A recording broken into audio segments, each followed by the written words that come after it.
ಪ್ರಯುಕ್ತ ನಗರದಲ್ಲಿ ಜನದಟ್ಟಣೆ ಹೆಚ್ಚಾಗಿ ಎಲ್ಲೆಡೆ ಹಬ್ಬದ ಸಂಭ್ರಮ ಮನೆ ಮಾಡಿತ್ತು.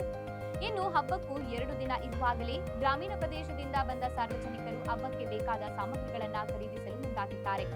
ತೂಕದ ಮಾಲ್ ತಗೊಂಡ್ಬಂದೇವೆ. ತೂಕದ ಮಾಲು 50 ರೂಪಾಯಿ ಕೆಜಿ ಬಿದ್ದ ತೂಕದ ಮಾಲ್ ಇದು. ಹೊಸಪೇಟೆ ಮಾಲು, ಬಂಗಾರ ಮಾಲ್ ಇದು. ಬಾಳೆಕಾಯಿ ಒಳ್ಳೆ ಬಾಳೆಕಾಯಿ ಅಣ್ಣ. ಪ್ರತಿ ವರ್ಷ ಹೋದ ವರ್ಷಕ್ಕೂ ಈ ವರ್ಷಕ್ಕೂ ಯಾವತ್ತು ಥರ ಡಿಫ್ರೆನ್ಸ್ ಏನಾದರೂ ಇದೆಯಾ ಅಣ್ಣ? 20 ವರ್ಷದಿಂದ ಮಾಡ್ತಾ ಇದ್ದು ಬಾಳೆಕಾಯಿ ಅಲ್ಲ, ಯಾವ ರೀತಿ ಇದೆ ಈ ಪರವಾಗಿಲ್ಲ ಈ ಸರಿ ಚೆನ್ನಾಗಿ ಈ ವರ್ಷ ಫುಲ್ ಡಿಮ್ಯಾಂಡ್ ಆಯ್ತು ಅಣ್ಣ. ಮಾಲ್ ಹೆಂಗೆ ಬಿದ್ದಿತ್ತು ಕೆಜಿ ಹೆಂಗೆ ಬಿದ್ದಿತ್ತಲ್ಲ ಅಣ್ಣ? ಕೆಜಿ 30 ರೂಪಾಯಿ ಬಿದ್ದೈತೆ ಅಣ್ಣ. ನೀವು ಹೆಂಗೆ ಮಾಡ್ತಿದ್ರಿ ಅಣ್ಣ? ನಾನು 50 ರೂಪಾಯಿ ಕೆಜಿ ಮಾಡ್ತಾ ಇದ್ದೀನಿ. ಹೊಸಪೇಟೆ ಬಾಳೆಕಾಯಿ. ಯಾವ ನಿಮ್ದು ಯಾವ ಅಣ್ಣ ನಮ್ಮ ದುಗ್ಗಾವರ, ಚಳಿಕೆರೆ ತಾಲೂಕು, ಚಿತ್ರದುರ್ಗ. ಹೆಸರು ಶಿವಲಿಂಗಪ್ಪನ. ಎಷ್ಟು ವರ್ಷ ಬಾಳೆಕಾಯಿ ಕೊಬ್ಬು 2 ಬಿಗ್ನೆಸ್. ಹಾಂ, ಸೀಸನ್ ಮಾತ್ರನಾ ಹೆಂಗೆ? ಅಣ್ಣ ಸೀಸನ್ನಾಗೆ ಬಾಳೆಕಾಯಿ ಮಾಡ್ತೀವಿ. ಯುಗಾದಾಗ ಮಾಮೂಲು ಇದ್ದಾಗೆ ಕಬ್ಬು ಮಾಡ್ತೀನಿ 4 ತಿಂಗಳು. ಆಮೇಲೆ ಮಾರಣ ಮಾಡ್ತೀನಿ ಅಣ್ಣ. ಒಟ್ಟು ವ್ಯಾಪಾರ ಬರೀ ಒಟ್ಟು ವ್ಯಾಪಾರ.